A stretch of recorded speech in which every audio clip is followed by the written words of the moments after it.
Bonjour à tous et bienvenue dans ce nouveau concept de vidéo où l'idée est de chacun se poser 5 questions qu'on aura préparées en amont. On va se baser sur 2 questions à titre personnel, 2 questions à but technique et spécifique sur la force athlétique et une question, on va dire, bonus.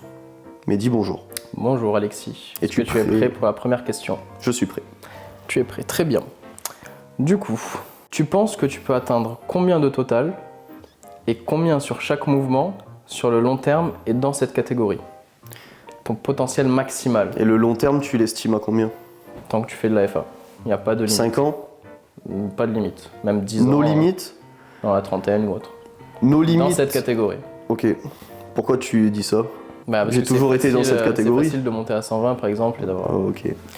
Le squat à 300, c'est un but, je pense, atteignable et que j'atteindrai en 93. Ok. Pour le contexte, là, pour l'instant, j'ai 260. Pour le développé couché, pourquoi tu rigoles? Je pense passer à 152 en 10 ans. Non, déjà 175, les 3 plaques rouges, ça me plairait bien. Et après, pour le terre, honnêtement, là j'ai 292, je dirais 335 à peu près. Ce qui donne un total de 810. Ouais, voilà. Atteindre les 800 en 93 et avoir globalement ces performances-là, ça m'intéresse. Ok. Et je pense que c'est atteignable. Très bien, c'est un bel objectif. Merci. Deuxième question. À quel indicateur tu te fies pour savoir si un athlète va être sérieux ou impliqué juste avec l'appel de départ? Donc tu connais pas la personne. Juste avec l'appel de départ, je Ouais. pense que c'est quand même compliqué de savoir si vraiment il va être investi et sérieux. C'est plutôt sur le premier mois, je pense, avec au niveau des retours, au niveau du data tracking, etc., quand c'est rempli, les charges utilisées et tout. Franchement, avec l'appel de départ, c'est compliqué. Peut-être en fonction du sport qu'il a pratiqué. Donc par exemple, s'il a fait un sport à haut niveau ou autre pendant 5 ou 10 ans, tu supposes qu'il a une bonne discipline. Les objectifs qui se fixent. Quelqu'un qui a des objectifs assez hauts, ambitieux, mais qui est quand même pas non plus dans l'extrême. Donc il a les pieds sur terre. Je pense que c'est les bons indicateurs déjà. Mais je dirais les 2 premières semaines, le premier mois quand même, pour en savoir. Et la façon de s'exprimer, des choses comme ça te donne peu d'indications? Je pense pas spécialement, non. Ok. Parce qu'il y a eu les 2 cas, des gens qui s'expriment très bien, mais qui n'ont pas été très sérieux et inversement. Ok. Ça dépend aussi si la FA pour lui actuellement c'est vraiment genre toute sa vie ou s'il a un travail qui lui prend du temps, etc. Du coup, tu peux potentiellement savoir s'il peut vraiment s'impliquer à 100% ou non. Très bien. Merci pour ta réponse. Deuxième question pour moi. Jusqu'à quand tu penses continuer de pratiquer la FA en tant qu'athlète et continuer les compétitions? Tant que je De façon sérieuse. Tant que je pratiquerai la FA, je ferai des compètes. Je pratiquerai plus la FA si j'ai plus d'objectifs de compétition parce que j'aurai rien qui va me driver. Et je le vois déjà quand je sors d'une compétition, avant d'enclencher notre préparation, j'ai une phase où du coup j'ai moins d'implication dedans. C'est volontaire du coup puisque c'est pour prioriser d'autres plans que le plan sportif. Mais le jour où j'arrête la force, je m'entraînerai toujours peut-être en training un petit peu hybride ou ce genre de choses ou une autre discipline. Mais je me vois mal faire un sport si j'ai pas d'objectif de compétition derrière. Tu penses que d'ici 5-10 ans, tu auras encore le temps suffisant pour t'entraîner sérieusement et du coup faire les compétitions? Oui, parce que je me vois mal continuer de me développer personnellement et professionnellement si j'arrive pas à me développer sportivement. On sait que ça amène plein de bonnes choses, même au niveau hormonal, en termes de productivité, etc. Et je pense que si j'ai pas l'équilibre avec le sport et le côté professionnel, personnel, ça le fera pas, tout simplement. Okay. Donc d'ici 5 ans, je suis sûr de continuer de pratiquer et en compétition. 10 ans, un sport en compète, oui, c'est sûr, mais par contre la FA, purement, je sais pas si ce sera toujours le cas. Très bien. Ok, deuxième question pour moi. C'est quoi l'élément indispensable qui t'a fait passer d'athlète débutant de niveau régional quand on a commencé à athlète international au final en 1 an? Je dirais le sport que j'ai pratiqué avant la force. Du coup, ça a amené des meilleures prédispositions pour le développé couché. Qu'est-ce que t'as fait? du taekwondo. Et du coup, pendant la pratique de ce sport, je faisais 2 heures de mobilité tous les jours. Donc c'était pas de la mobilité forcément thoracique, mais du coup, de la mobilité assez générale. Donc je pense que ça a permis donc, de développer un pontage extrême. Du coup, ce qui m'a permis d'atteindre un niveau assez élevé plus rapidement que la moyenne. Le fait de vraiment essayer d'optimiser au maximum tous les éléments du coup techniques sur le développé couché, mais aussi tous les éléments externes, donc nutrition, alimentation, sommeil, récup, etc. Ça c'était déjà le cas avant de pratiquer le développé couché. Du coup ça s'est retranscrit assez rapidement. Et ouais, du coup des meilleures prédispositions que la moyenne dans ce mouvement.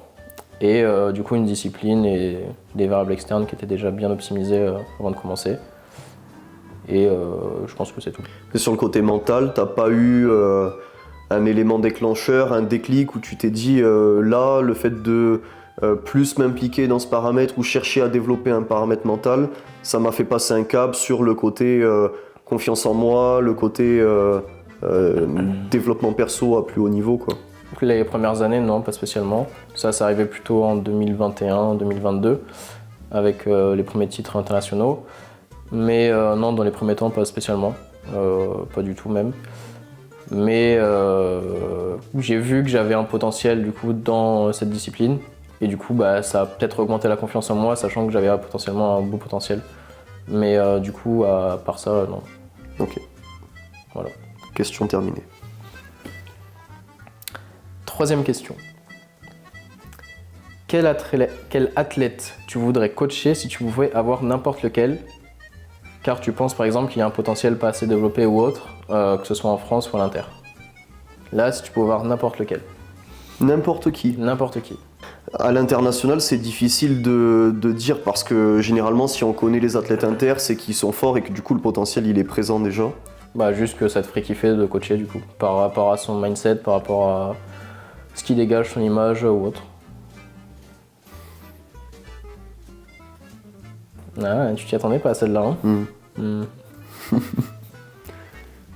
Bon, franchement, je dirais un mec comme Kaiko. Ouais, je pensais à lui moi aussi. Un mec comme Kaiko parce que c'est un profil qui est équilibré. Il n'y a pas trop de mouvement qui est déficitaire dessus. Il a un niveau énorme parce qu'il est champion du monde. Et si je dis pas de bêtises, ça fait pas non plus 20 ans qu'il fait de la compète. Ouais. Donc il y a très certainement moyen de continuer de le faire progresser. Et parce que j'aime bien cet athlète tout simplement. Très bien. Question compliquée, mais tu en es bien sorti, Ouais, bravo. merci beaucoup. Comment tu vois le développement d'OPT sur les prochaines années? Et tu peux faire un pronostic à 2 ans plus tard et peut-être 10 ans plus tard. Ok. Mais je pense qu'on va continuer à évoluer dans la façon qu'on fait actuellement, donc en prenant des nouveaux coachs de façon régulière. Je pense que vu comment ça progresse chez OPT, la force en général en force, ça devrait s'accélérer, je pense en tout cas. Là, on prend un nouveau coach tous les ans. Je ne sais pas si on l'avait dit, mais on va en avoir 2 en début d'année 2024. Et je pense que dans les années à venir, on aura entre 2 et 3 coachs supplémentaires par an, si on veut continuer à se développer dans ce style-là. Du coup, dans 2 ans, on est en quelle année là, 2023 On est combien? Janvier On a 2025, 4 coachs. par exemple. Je pense qu'on sera pas loin des... On est 5? Non, on est 4. 4, 5, 6. Ouais, je pense 2025, entre 8 et 10 coachs OPT. Parce que ça évolue quand même très très vite. Et d'ici 10 ans, par contre, j'avoue que compliqué de prédire. Je pense qu'il y aura une base plus importante de coachs et que nous, on sera surtout là pour gérer l'organisation de tout ça. On aura, je pense, quand même des athlètes parce que c'est ce qu'on aime et ce qui nous fait kiffer en force, coacher, mais que la base d'athlètes sera beaucoup plus basse et qu'on sera là surtout pour organiser et gérer un peu tout ça. Et au-delà du coaching, est-ce que tu vois un développement autre sur d'autres branches que le coaching d'athlète? Déjà, je pense qu'il y aura des nouvelles branches autres que la force athlétique. Ça, c'est prévu pour le court terme déjà. Et du coup, d'ici 10 ans, je pense qu'il y aura d'autres branches qui seront créées chez OPT par rapport à ça. Et d'autres services autres que juste le coaching d'athlète en soi. Ok. Mais on a déjà, on le sait, plusieurs idées. Mais après, d'ici 10 ans, on ne sait pas ce qui peut arriver en termes d'idées ou autre. Mais c'est sûr qu'il y aura d'autres branches chez OPT autres que la force athlétique et qu'on continuera à se développer là-dessus. Ok. Et toi? Et non, j'ai pas le droit de te poser la question. Ok. 4e question. Qu'est-ce qui t'énerve le plus dans les retours des athlètes? La chose la plus récurrente, quand tu ouvres un WhatsApp, genre ça te fait monter le sang quoi. Parce que t'es sanguin, t'es du sud. Ça me monte le sang. Ouais. Et il y a quelque chose qui est assez récurrent quand même. Alors récurrent.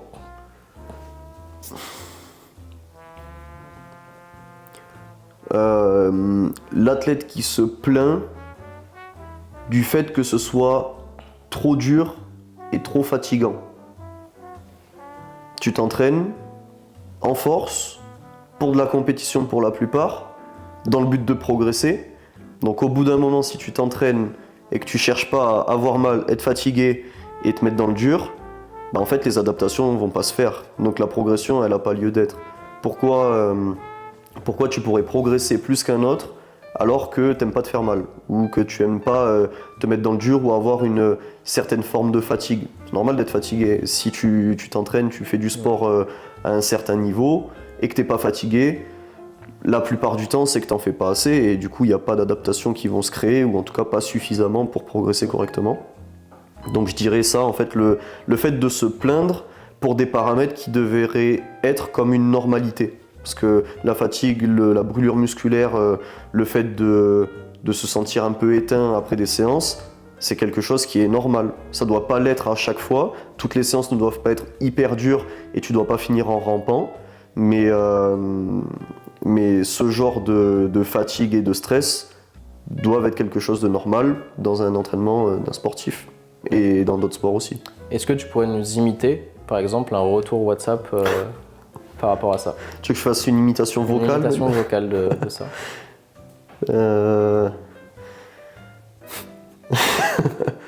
Faut pas que ça ressemble à des gens. Salut Alexis, j'ai terminé ma séance. Bon là je suis vraiment fatigué. Je suis pas très content de ce que j'ai produit. Et puis du coup j'ai pas pu rajouter 2,5 par rapport à la semaine dernière. Du coup mon entraînement c'est de la merde. Et je suis un peu dégoûté, je vais prendre 3 jours off pour récupérer maintenant. Ok. Alors qu'il est censé s'entraîner le lendemain. Donc là tu vois ça, t'as le BPM à 150. Là je suis énervé là. Ok. Et est-ce que c'est récurrent du coup dans tes retours? Non, c'est pas récurrent. Ça peut être récurrent avec certaines personnes, mais c'est pas du tout la majorité, heureusement. Et d'ailleurs, notre rôle, c'est aussi les driver pour qu'ils changent par rapport à ça quand ça arrive. Ouais, je suis d'accord. Merci. Quels paramètres tu modules en premier pour relancer la progression d'un athlète qui stagne depuis plusieurs mois? Et pourquoi ce paramètre et pas d'autres? C'est un athlète que je coach depuis un certain temps ou c'est un... Ouais, ça fait 1 an que tu le coaches. Ok. Et ça fait 6 mois que son squat et son terre ne montent pas. Même si on sait que c'est pas obligatoire que ça monte tout le temps, mais en gros pour relancer une progression, sur quel paramètre de l'entraînement tu agis en premier? Du coup, ça fait un certain temps que je le coach, j'ai plusieurs données par rapport au volume qu'on a mis en place, les variations, le nombre de répétitions, les séries, etc. Du coup, j'essaierai de jouer sur ça au début, donc par exemple en tentant de rajouter une fréquence ou rajouter du volume, soit du coup grâce à la fréquence, ou alors en augmentant le volume sur les 2 séances hebdomadaires qu'il avait déjà.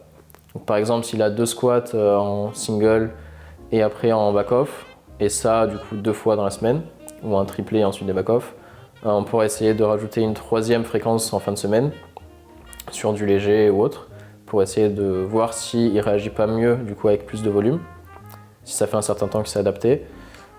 Sinon ça peut être le cas inverse, quelqu'un qui a trop de volume, donc par exemple 3 squats dans la semaine, et au bout d'un moment ça ne fonctionne plus, du coup on peut essayer d'en passer à 2, Et si on passe à 2, par exemple, si la dernière séance de la semaine, il y avait un 4x8 ou 4x6, on va pas passer du coup de 4 séries supplémentaires en hebdo à 0. Et du coup, j'augmenterai 1 à 2 séries en plus par séance.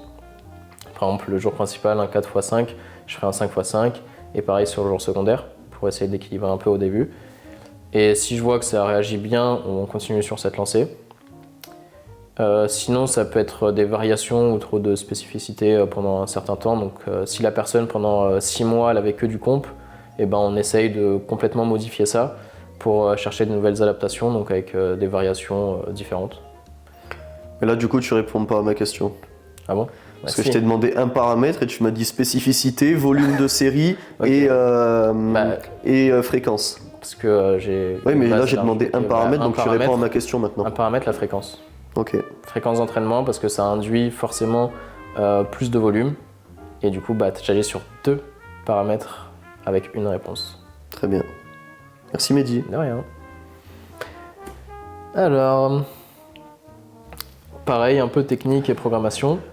C'est à peu près le même délire d'ailleurs. Si un athlète en début de suivi te dit qu'il ne peut pas bench plus que 1 à 2 fois par semaine, car ça lui amène des douleurs s'il dépasse ça, qu'est-ce que tu mets en place pour avoir une progression, sachant que le bench est le mouvement qui réagit en général le mieux au volume et à la fréquence? Déjà, je cherche l'origine des douleurs.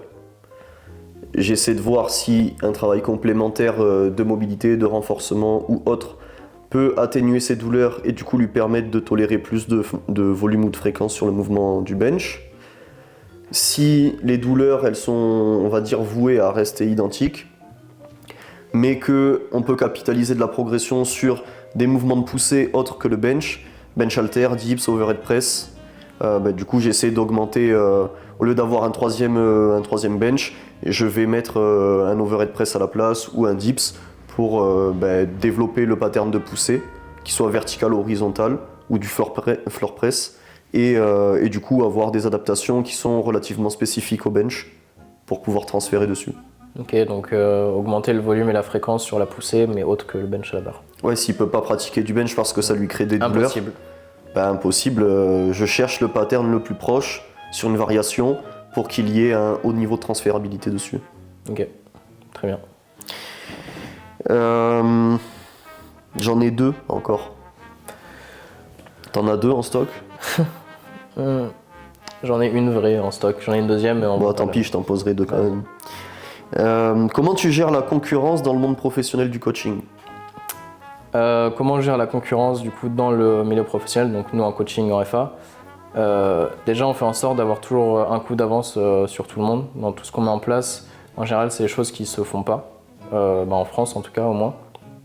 Que ce soit par exemple les stages de cohésion qu'on a mis en place, le fait d'amener une team média avec une photographe, maintenant les vidéos, et quand c'est pas possible que nous on s'en occupe. Le fait que les coachs OPT se déplacent sur toutes les compétitions internationales, etc., c'est quelque chose qui se fait pratiquement pas. Je connais pas beaucoup de coachs qui font ça. Du coup, déjà avoir un temps d'avance sur la plupart des concurrents pour que ce soit nous qui lançons les choses et les nouveautés. Et dans le travail perso, essayer de proposer la meilleure qualité possible pour que l'athlète, s'il vient avec nous, il sait qu'il a la meilleure qualité que nous on peut produire et que s'il va chez quelqu'un d'autre, la qualité sera inférieure à ce que nous on propose. Après, je pense que c'est globalement tout. Avoir un coup d'avance et proposer la meilleure qualité que nous on peut en termes de coaching pur. Est-ce que c'est quelque chose qui t'atteint ou sur lesquels tu cogites beaucoup quand tu as du coup un concurrent qui sort quelque chose avant toi ou a de meilleurs résultats que toi? Est-ce que c'est un truc qui te perturbe ou pas? Non, honnêtement pas du tout, parce qu'on a des très bons résultats sur tous les domaines, que ce soit en termes de nombre d'athlètes, en termes de demande de coaching, en termes de résultats sportifs, ce qui est la base. Du coup non, ça m'atteint pas, parce que si tu te compares à n'importe qui, forcément sur un des domaines, la personne peut être meilleure que toi à un temps précis, mais de façon générale et sur le long terme, je pense qu'on fait un très bon travail sur la plupart des variables, donc je suis pas atteint par la concurrence et je pense qu'on fait du bon travail. Voilà. Je peux avoir une question bonus pour toi si tu veux. Moi je la veux. Ok. Tu choisis entre 1 et 2. et tu devras y répondre. 1. Ok, ça va, c'est gentil. Qu'est-ce que tu préfères dans le métier de coach en FA? Déjà, le côté coach comme nous on fait en ligne, ça donne une certaine flexibilité. Le fait de pouvoir maintenir l'activité quand on est en déplacement, c'est un gros plus. Le fait de pouvoir se déplacer pour d'autres échéances ou en tout cas pas avoir de baisse d'activité un peu qu'importe où tu te situes, ça c'est un gros plus. Là pour nous spécifiquement, le fait de pouvoir permettre à d'autres coachs du coup de bosser avec nous et de leur offrir un rythme de vie qui leur convient plus qu'avec un métier traditionnel, ça c'est un gros avantage et ce que moi j'apprécie. Et puis bien sûr le côté développement de la force, dépassement de soi-même, etc. Et surtout voir que à ton échelle, tu es capable d'aider des gens à progresser sur le plan sportif, mais du coup ils savent aussi se développer sur le plan perso. Je pense qu'il n'y a pas beaucoup de métiers qui combinent toutes ces facettes-là. Donc voilà, ma réponse. C'est une super réponse, je suis d'accord avec tout ce que tu as dit. Merci Mehdi. Dernière question. Allez. Nouvelle règle au bench, ça va faire 1 an. Ça fait quoi de perdre instantanément 50 kg sur ton total?